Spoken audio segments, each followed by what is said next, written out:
Hello, as you know, I am Valerie Catt, and today's webinar is about supportive employment and job coaching.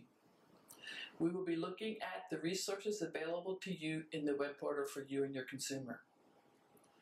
Those resources include person-centered planning information, partnerships in supportive employment, self-determination, vocational profile, the role of the job coach and how it is changing, natural supports, workplace culture, and a job coaching plan. Remember, these resources can be assigned to your consumer. The assignment could be for them to view a video or read an article about a specific topic.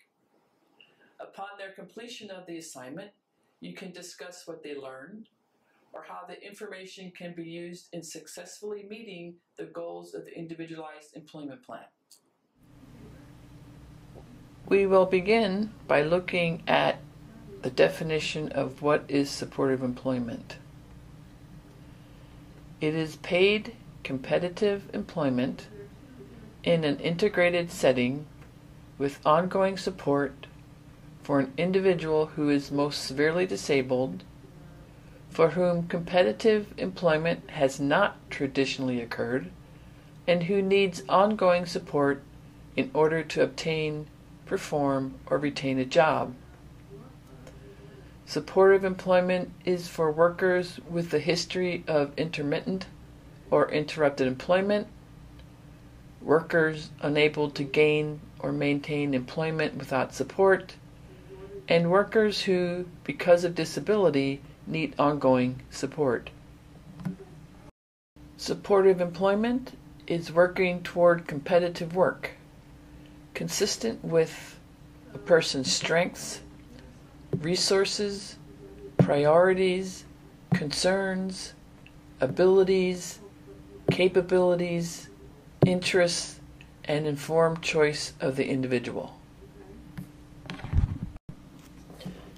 Continuing with an explanation of supportive employment, it centers on the environmental and cultural factors as the primary cause of marginalization of people with disabilities. Supportive employment entails adapting the environment and workplace culture as necessary to enable a person with a disability who has the skills to do a particular job. Supportive employment service providers need to understand how to customize employment and provide supports. And that could be by modifying a job, adding accommodations, adding assistive technology, or enhancing on-the-job site training. Supportive employment has core values which drive the process. Those core values include individuality, meaning the person receives assistance as a unique individual with varying interests, preferences, and aptitudes. The person is not grouped on basis of a label, functioning level, or convenience of support. Another value is choice. Choices are made as a result of being fully informed through personal experiences and/or information on alternatives. Continuing with the core values of supportive employment, respect. Service always provided in a dignified, age-appropriate, and enhancing way. Participation. People have the opportunity to participate in all of their chosen pursuits of life. Competence. The individual is provided opportunities to develop skills of interest and use in their lives by discovering and expressing their gifts, their natural ability or talent, and capacities. The final two core values include social inclusion. Have access to diverse individuals in social contexts to build friendships, working relationships, and networks of individuals who share interests, settings, and other commonalities. The final core value, community setting with minimal intrusion. Services support people in their pursuit of a quality of life in natural settings which minimize artificiality or restrictiveness.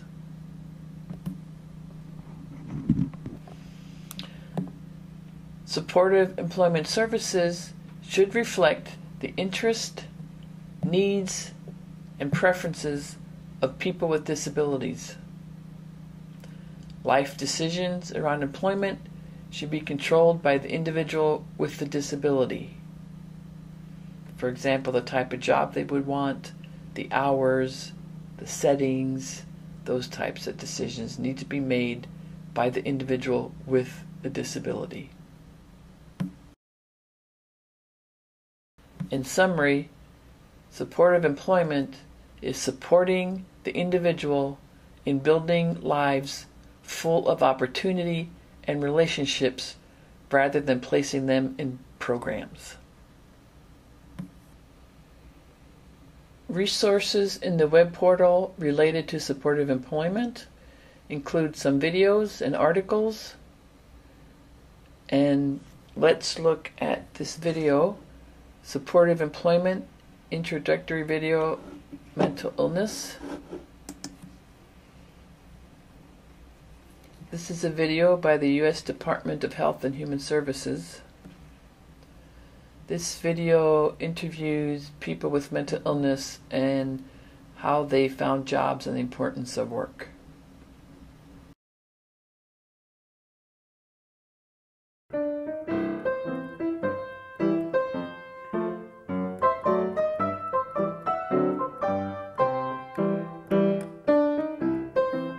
Work generally helps people because they can get out of their apartment and do something with their time and make a little money and feel like they're contributing to something.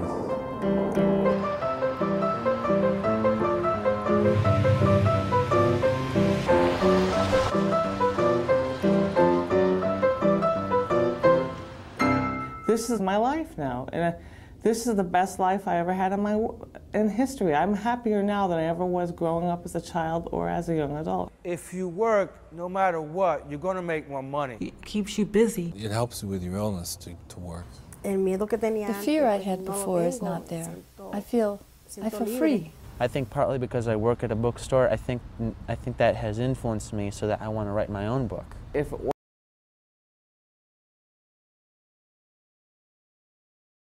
This next resource explains how there is a system transformation happening in providing services to people with disabilities.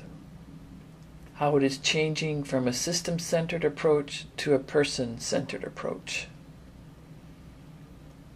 Under the system-centered approach, you focus on deficits and labels. The plans usually include placement in a program, and it's inflexible, offering a limited number of program options.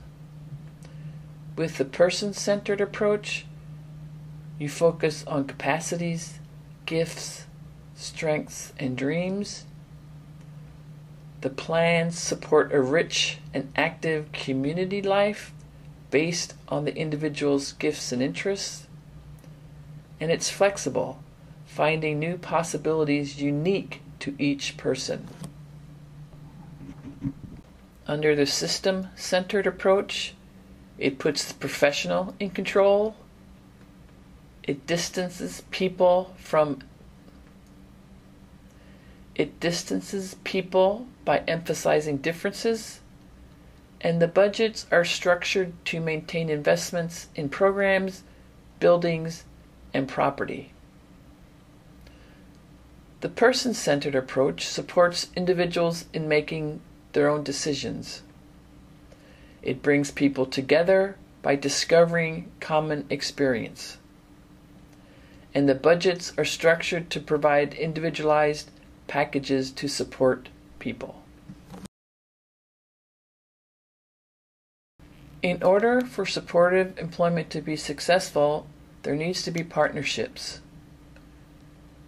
And here this diagram identifies those partners. You have family, the employment specialist, human service professionals, job seeker, an employer, and then the job. Let's begin looking at what each partner needs to do to be supportive of the person with a disability looking for a job under supportive employment. So here we have families. The individual needs the family's full support and participation for finding a job. And that support could be transportation, it could be emotional support, health, managing their Social Security benefits, and other supports as needed by the family. The employment specialist provides direct support to the other partners in the pyramid in a variety of areas, coordinating job site training, facilitating on-the-job support, and providing support to the family. Human service professionals could include specialists with specific expertise that can help with a variety of needs, from accommodations to physical therapy, speech and language supports, and other supports as needed. The responsibility of the job seeker is to participate to their fullest extent possible in the job search process. Employers. The partnership is needed with the business community in order to relate their needs and concerns with hiring someone with a disability. The job. This is the goal of supportive employment. A meaningful job that is related to a person's interests, skills, and needs.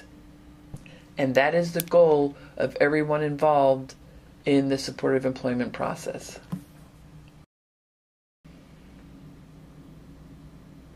Supportive employment includes career planning. The partners need to ask about life dreams and motivation that contribute to the individual's personality. There need to be career planning meetings, including professionals and non-professionals acting as a team. The key elements in career planning is the person's interests, the connections, and respect for the person whose employment is being planned, and those meetings need to happen annually. A major aspect of supportive employment and career planning is self-determination. As you can see, the words freedom, control, authority, choice, creativity, dreaming, risk, responsibility, respect, support, relationships, contribution are all part of self-determination. So what is self-determination? It's the characteristics of a person that leads them to make choices and decisions based on their own preferences and interests, to monitor and regulate their own actions, and to be goal-oriented and self-directing. It's the ability to make a decision for oneself without the influence from outside. It's the freedom to live as one chooses, or to act or decide without consulting others. There are 4 principles for successful self-determination. They include freedom, authority, support, and responsibility. Freedom. The ability for individuals with freely chosen family and or friends to plan a life with the necessary support rather than purchasing of a program. Authority. The ability for a person with a disability with a social support network or circle if needed to control a certain sum of dollars in order to purchase these supports. Support: the arranging of resources and personnel, both formal and informal, that will assist an individual with a disability to live a full life in the community. Responsibility: the acceptance of a valued role in a person's community, as well as accountability for spending public dollars in ways that are life-enhancing. The web portal will have the following resources regarding self-determination. They again include videos, articles, explaining what is self-determination and why it is important, some information from the National Parent Center on Transition and Employment, what is self-determination and why it is important to people with developmental disabilities, and there's a video, Self-Determination Defined. And let's just look at this video. This is a video which interviews people and asks them to talk about self-determination. And again, this is a video you could assign to your consumer if it will be a supportive employment plan, so they can learn more about supportive employment.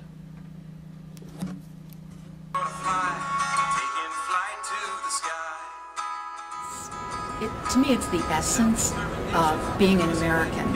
Life, liberty, and the pursuit of happiness. Self-determination is kind of another way to say that. But when you think about it, the life, liberty, and the pursuit of happiness thing that we all do think about exactly describes self-determination. I'm in charge of my life. I have the freedom to look around and make choices and say, here's what I want.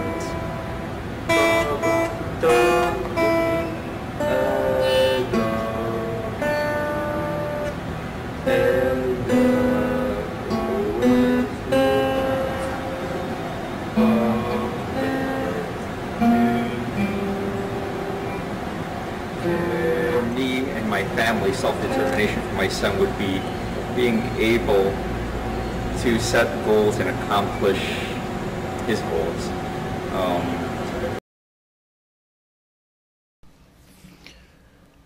So what can staff, family, and others do to help people with disabilities fulfill their employment dreams while staying in control of services?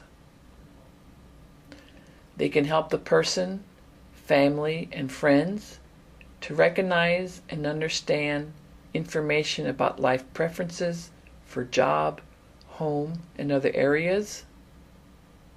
They can build a relationship so communication of informed choice from the person becomes easy and natural. They can learn and represent the learning style most effective for the person to those who will provide training and assistance.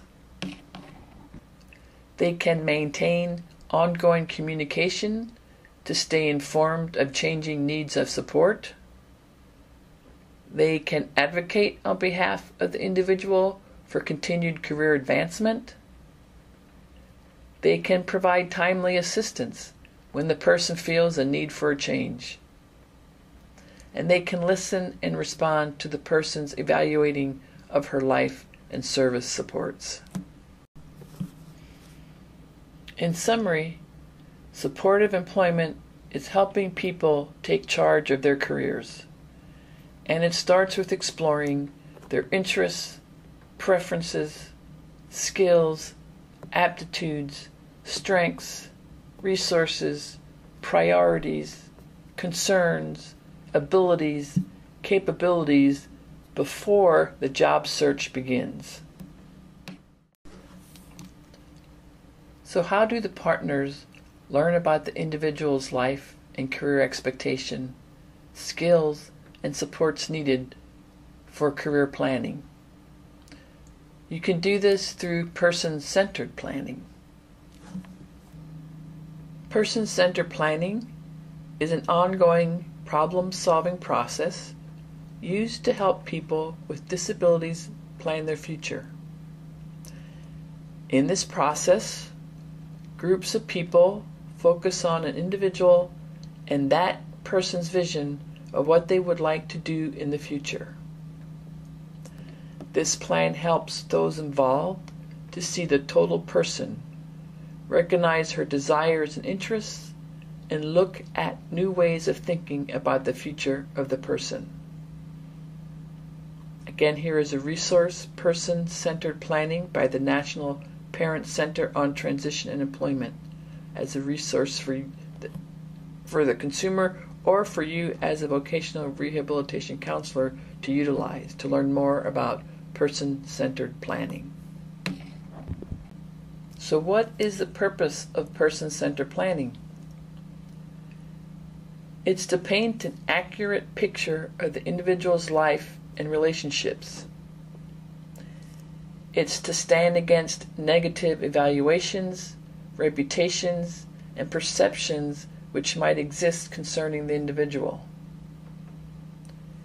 It's to welcome and empower others, especially those closest, into the life and employment outcome of the individual. Continuing with the purpose, to develop relationships with potential connectors and mentors in the community. To assist with the transition from the individual's current life circumstance to the life of an employee. To link the individual with the subsequent job development efforts and to the actual job tasks identified by the employer. And most importantly, to culminate in an individualized job for the person with a disability. Person-centered planning main goal is to get an individualized job for the person with a disability. So person-centered planning includes a 10-step discovery process in career planning. Those steps include meeting with the person, the parents, or representative at a person's home for approximately 1 to 1.5 hours. Before or after the meeting, drive or walking in the immediate neighborhood to see what's around in the neighborhood. Compile an inventory of businesses in reasonable proximity and means of transportation, and make it as comprehensive as possible as you make that walk or drive around the neighborhood. Meet with and interview selected direct service staff who provide services and supports.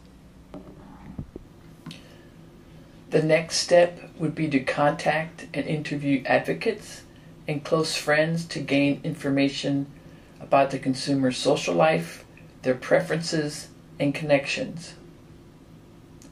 You can observe the person with their permission during daily activities and simply be with the person, spend time with them. You can accompany the person on planned community-based activities and compare observations of the individual compared to those reported up in number 5 from the interviews of advocates and close friends. You can review files and records of current and past services, including the IEP, and you compile all the information using a vocational profile form using complete sentences and descriptive narrative, and then distributing the completed profile to all persons involved in employment of the individual with permission. The 10-step discovery process in career planning includes a vocational profile. So what is a vocational profile? This is a tool to assist job seekers to make informed choices about job preferences and establish the necessary training and support strategies.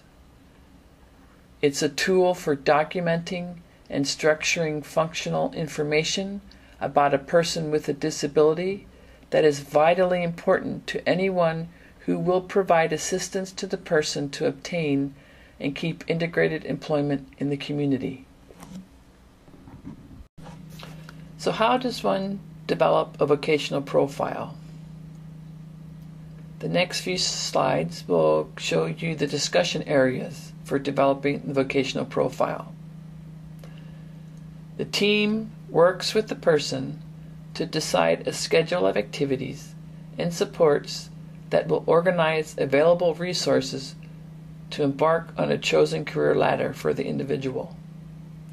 The actions are built on strength and other negotiated needs, and all services revolve around the person's wishes. Let's look at those discussion areas. Preferred life vision. What are the hopes, aspirations, and even life fantasies of the person? What are the hopes and aspirations for those involved who care about the individual? One of the discussion areas is relationships and belonging. Who are the key people who will be involved with this individual? What will define their relationship? Discussing in the area of work. What type of career is the individual looking for? What hours do they want to work? What kind of position? Where is the location they would like to work? In what kind of setting does this person prefer? Discussing with the individual and those involved in her life her personal interests and leisure activities. How will the individual incorporate motivating interests and hobbies into meaningful activities and participation? Another discussion area for developing the vocational profile is personal growth. What kinds of competencies does the person want and need to learn to realize to live their goals and dreams? Having the discussion about healthy living, such as what are the individual's medical needs, hygiene, dental, nutrition, medication, or other specific individual health needs, and how will they need to be supported.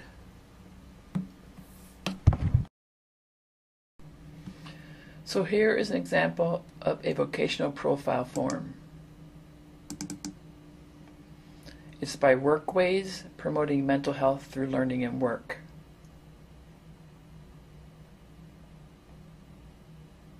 You click on the vocational profile link and here you have it. It asks 6 questions. Why I want to work, what I've done in the past, similar things, what they like to do, what I'm good at, what I want from work, health and money matters. So it's a very good form to use to help develop a vocational profile.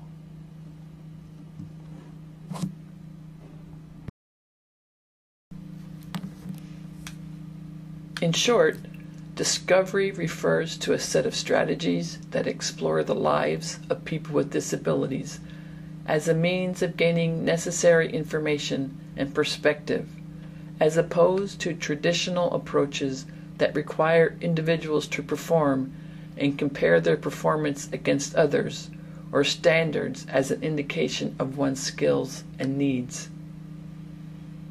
This strategy recognizes the importance of focusing on individual demonstrated skills, experiences, focusing on home, family, friends, neighborhood, informal supports, preferences, connections, and need for accommodations. Discovery looks at strengths and what a person can do. Your team and partners have completed the person-centered planning and vocational profile. So now the team and the individual need to look at career themes. From all the information and discussions, what are some consistent themes? Is there a business theme, people, service, expressive artistic theme, math and science theme, or an industry and trades theme. So here is an example of a career theme. A theme can be an underlying topic of a discussion or a recurring idea. And this theme has to be recurring, not just a one-time idea. An example, if the individual likes to watch sporting events, participate in sports, read about sports figures, and his or her dream is to be an owner of a football team, what is the theme? Sports. So a job at a recreation center, a sports facility, working at a sporting goods store, or any job associated with sports. So what are the advantages of focusing on interests in career planning? The job seeker is more invested and involved in a process centered on their deeply felt aspiration and interests. Employer contacts based on helping actualize a person's career vision are broader in scope and more creative. And when a job has elements that match the individual's interests, the individual is more motivated to succeed and keep the job.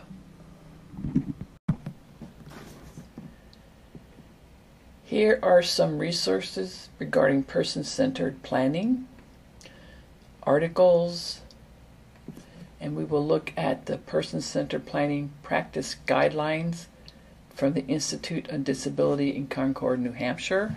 It's called Look Back, Plan Forward. It has practice guidelines. There's 6 of them by the Institute on Disability. Some very good information in case you as a counselor have to do person-centered planning.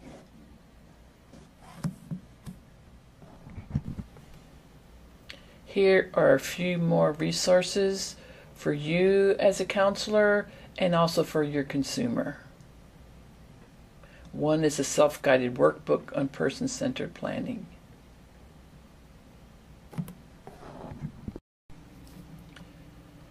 As mentioned earlier, the system is transforming from a system-centered to a person-centered approach.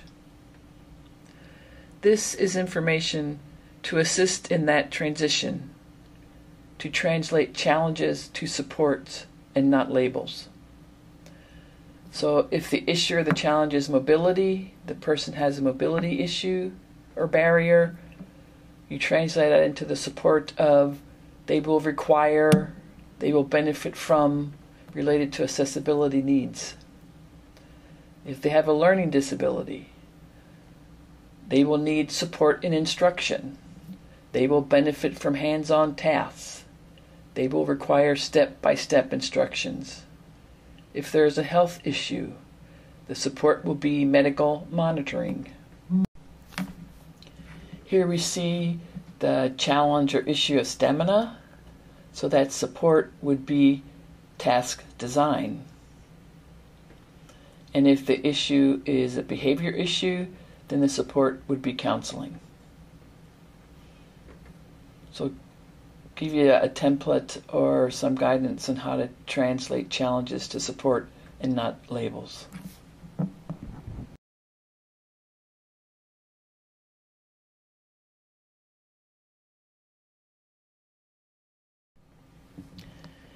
And a final supportive employment resource is the Career Discovery Tools, exploring what it takes for employment success.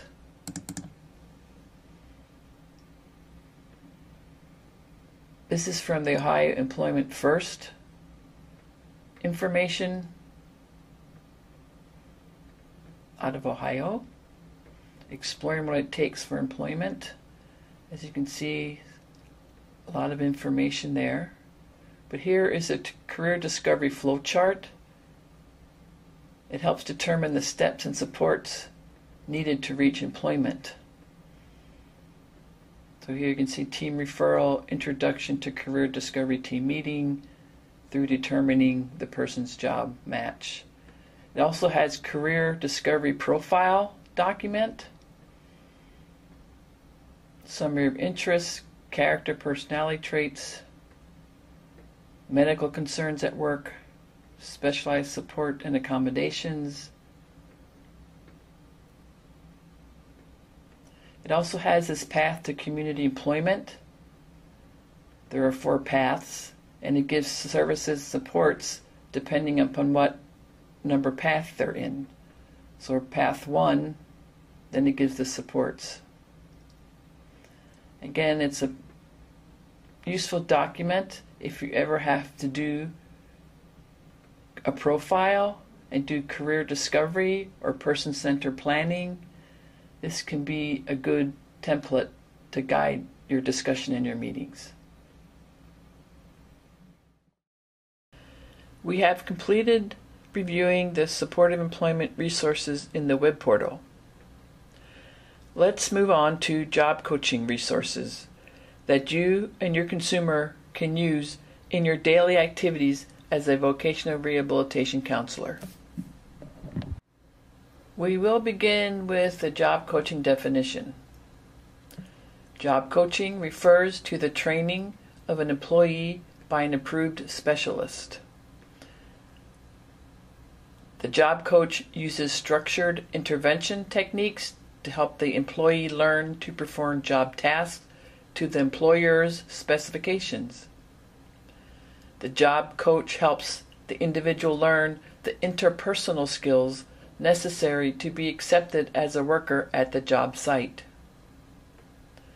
The job coach identifies support services provided to an individual who has been placed in employment in order to stabilize the placement and enhance job retention. What is the role of the job coach? The job coach has 2 customers: the individual with a disability and the employer who hires the job seeker. A job coach must have the ability to represent the job seeker as a valuable asset to the employer. The job coach has to assist the employee with a disability to learn their new job and facilitate inclusion into the work environment. The job coach has to support the employee to become an independent, competent, and confident part of their new workplace. The job coach also has to support coworkers and supervisors so they can feel confident in supporting their new employee or coworker. The job coach role has been changing over the past few years. It's been changing from coach, trainer, provider, buffer to one of being a consultant, a facilitator, to being a resource, and to being a bridge builder. The role is evolving from that of providing direct assistance, training, and caretaking to one of consulting by facilitating support from within the natural environment and helping to fill the gaps as needed. Let's take a closer look at the job coach as a facilitator. The job coach provides job site training, providing ways to learn the job tasks and other job expectations. Job analysis, breaking down the job into individual tasks to help with training. Natural support, facilitating social and work support. Accommodations, negotiating changes, equipment, schedules, and whatever else is needed for job success. Transportation, ensuring the worker has support to reach the workplace and return home. And employer consultation, providing advice and support to supervisors on helping to ensure success of the worker. Here we have a video which demonstrates the role of a job coach.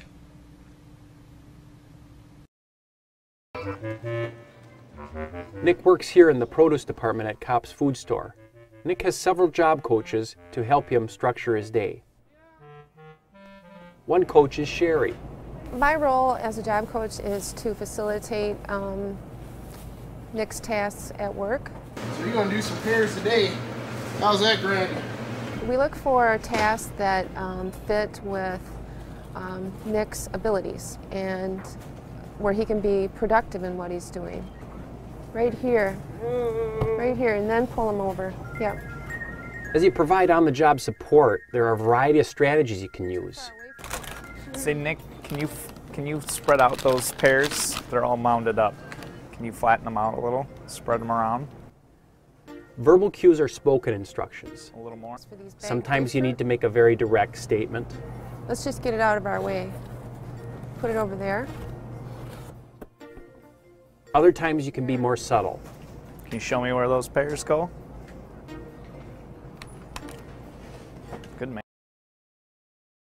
The outcome of job coaching is the individual is able to perform job tasks within the employer-accepted quality and quantity standards.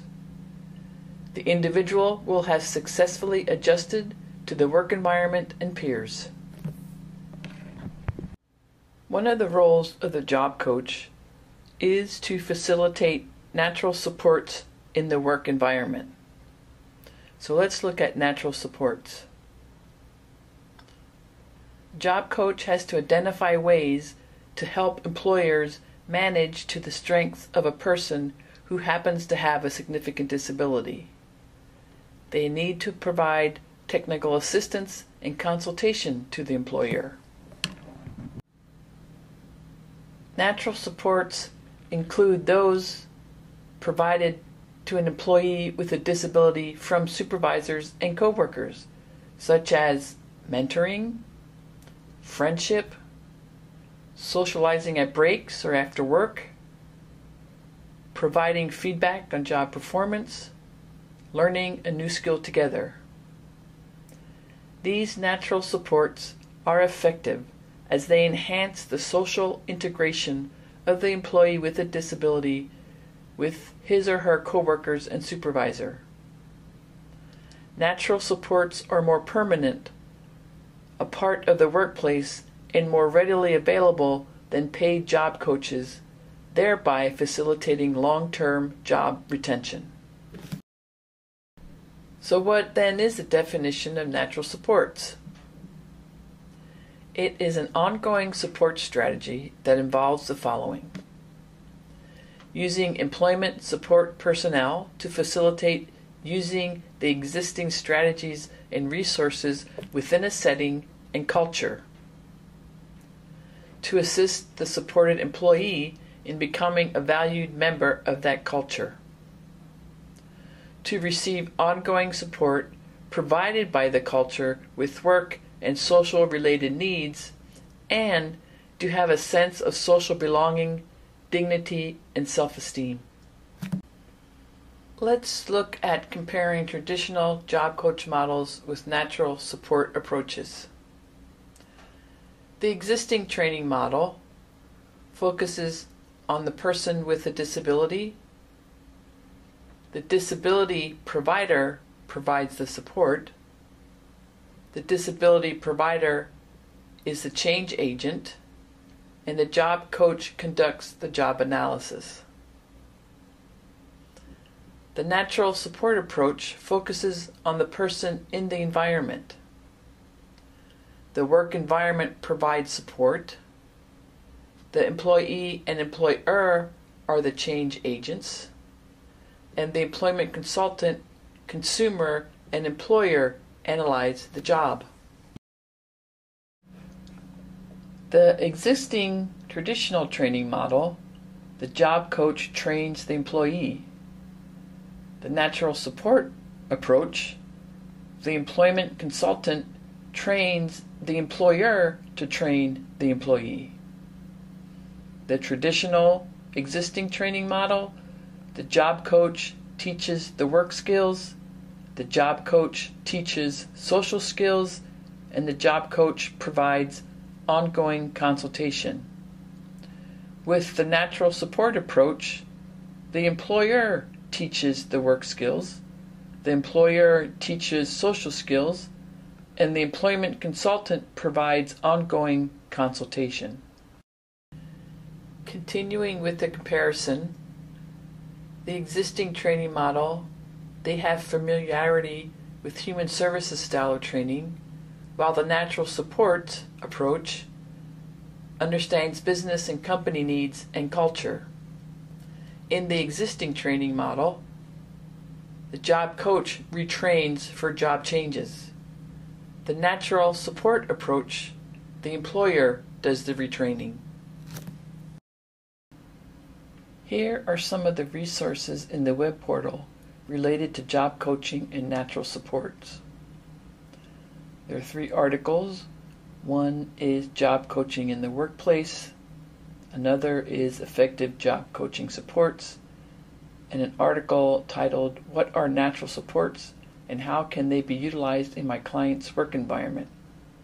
Let's take a look at this article.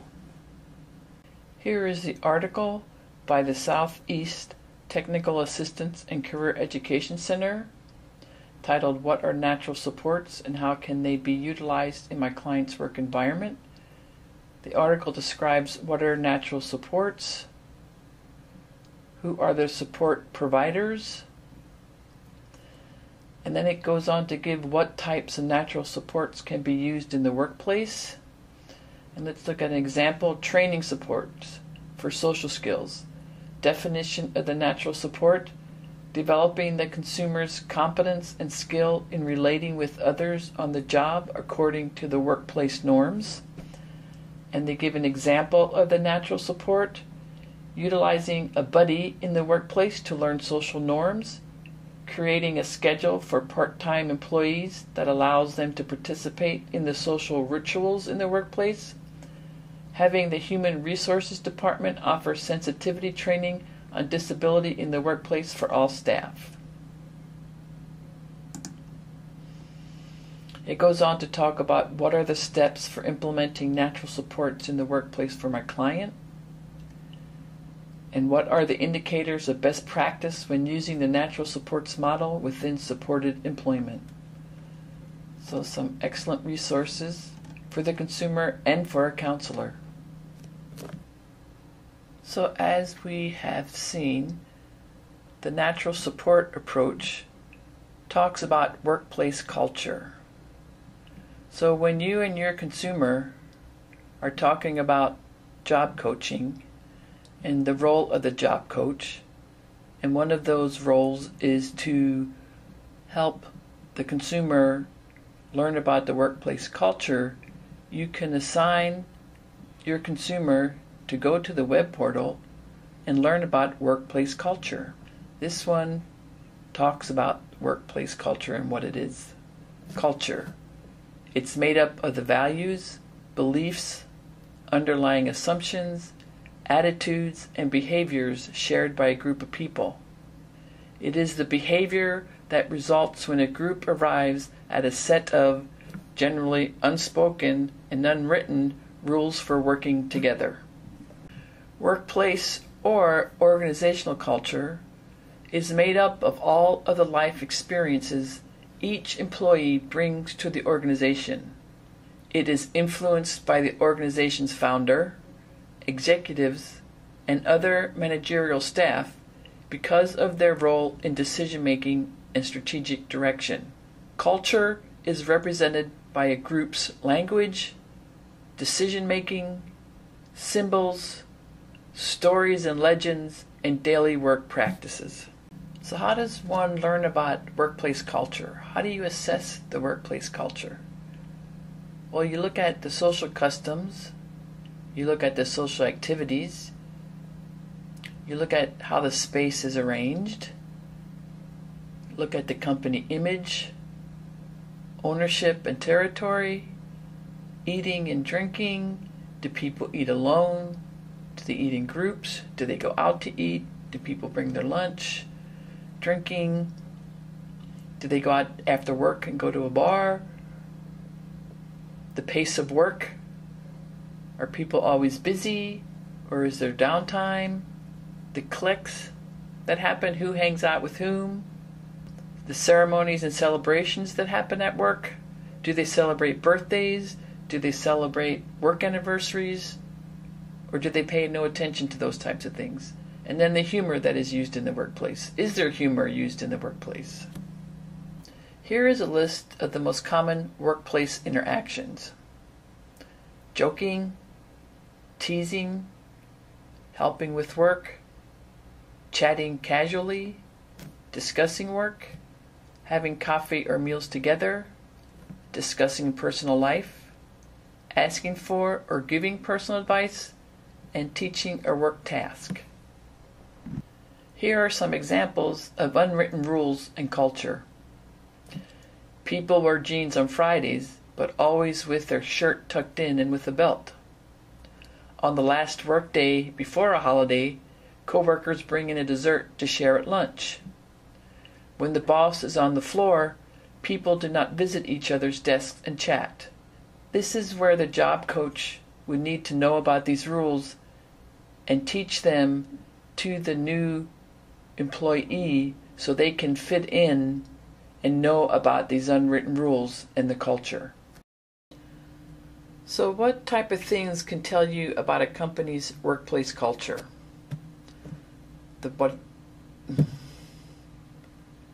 So what kind of things can tell you about a company's workplace culture? The bulletin board, the company newsletter, watching how people interact in meetings, and looking to see how people collaborate. So here we have an example of a workplace cultural survey. This survey is administered by observation and interviews during in-person visits to a work site. Part A of the workplace survey culture lists key elements of the culture. For example, are there certain tasks at work that almost everyone does? Number 5, is there a time during the day when workers are more likely to talk socially, help one another with work? Let's look at number 9. Do workers eat lunch together? And how about, let's go to 21. Do supervisors ask workers for their opinions or suggestions?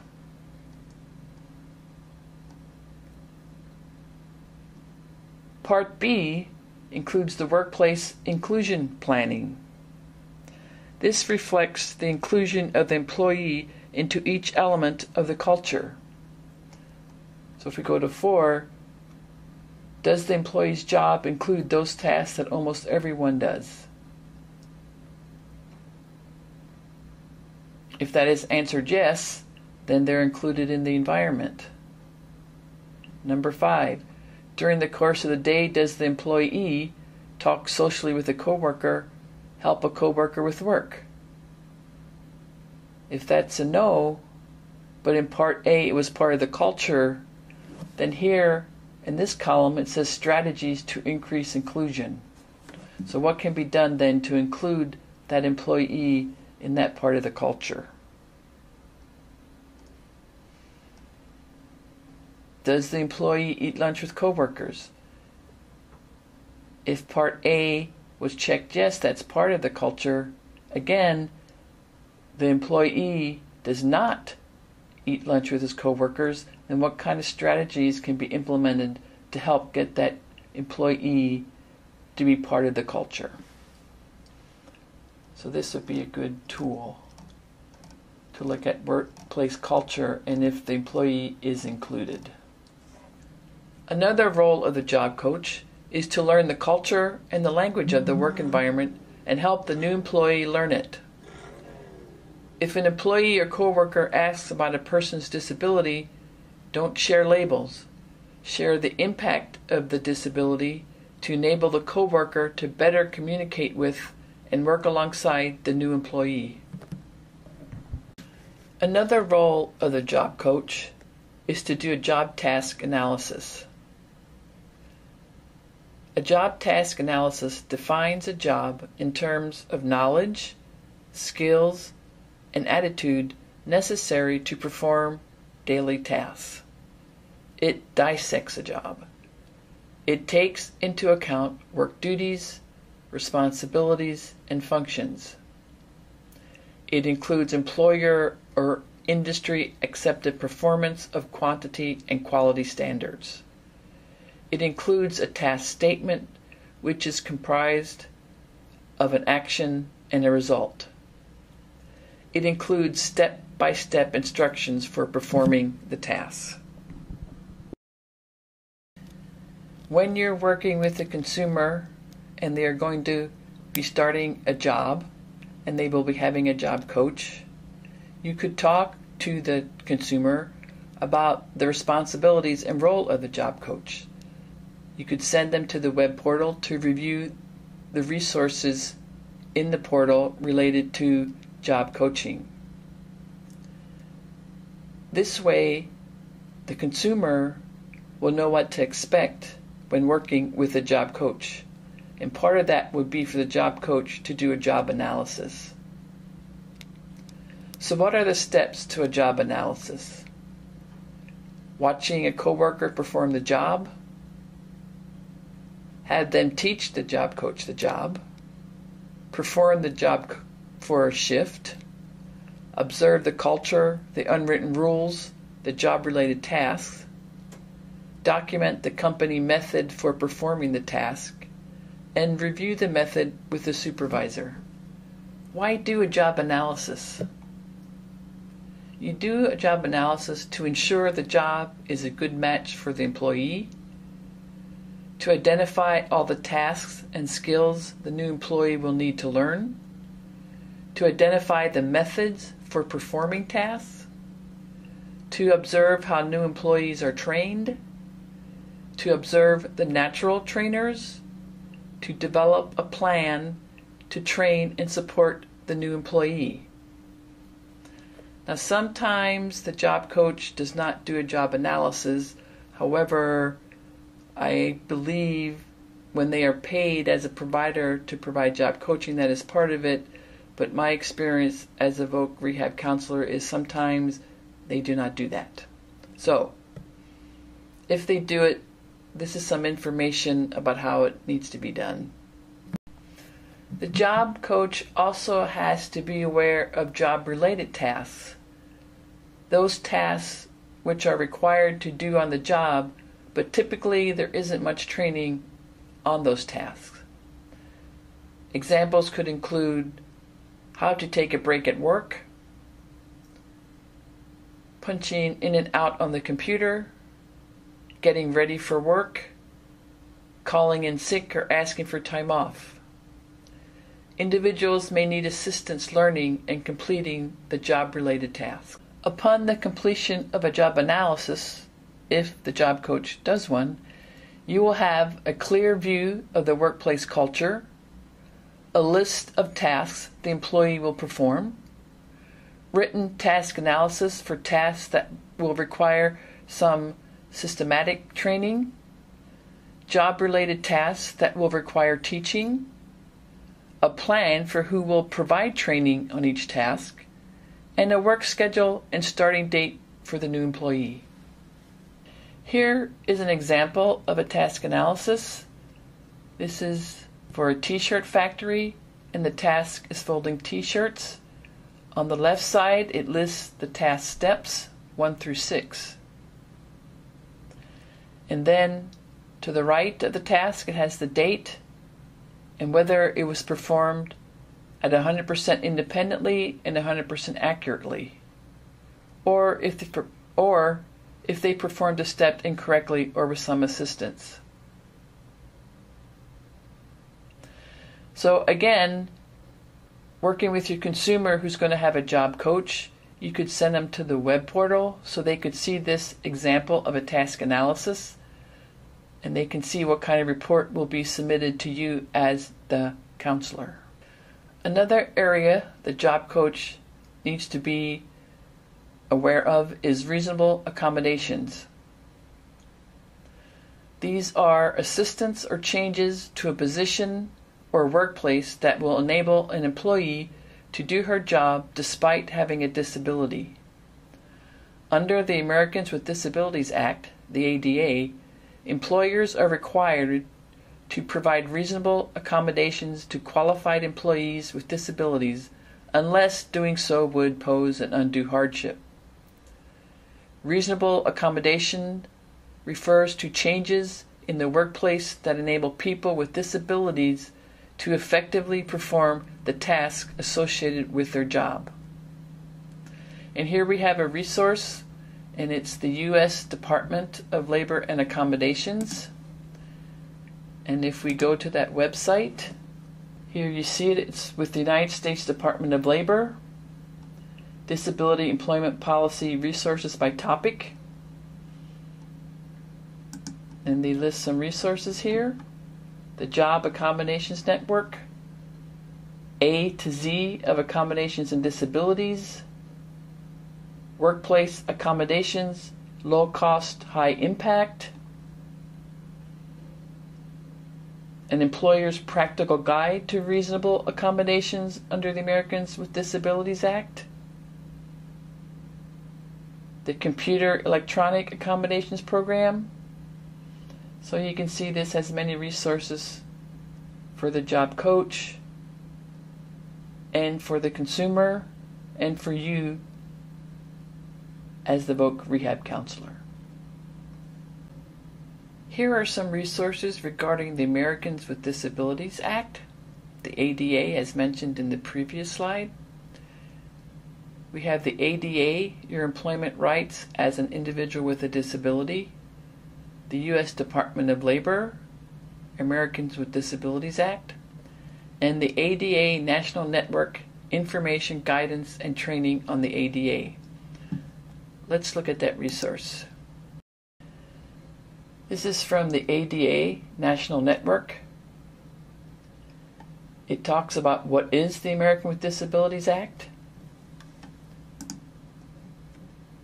It talks about Title I employment, Title II state and local government, Title III public accommodations,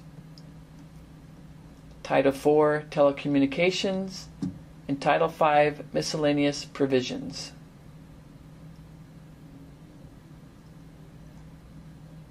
Along the side here it has a list of services where you can ask ADA questions, you can find ADA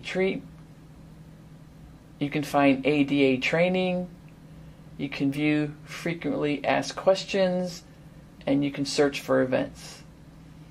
So when you're working with your consumer and you're talking about reasonable accommodations and the Americans with Disabilities Act, you can refer or assign a task to your consumer to go to the web portal to research what is the Americans with Disabilities Act, and then you can discuss that at your next meeting about what they learned about the ADA.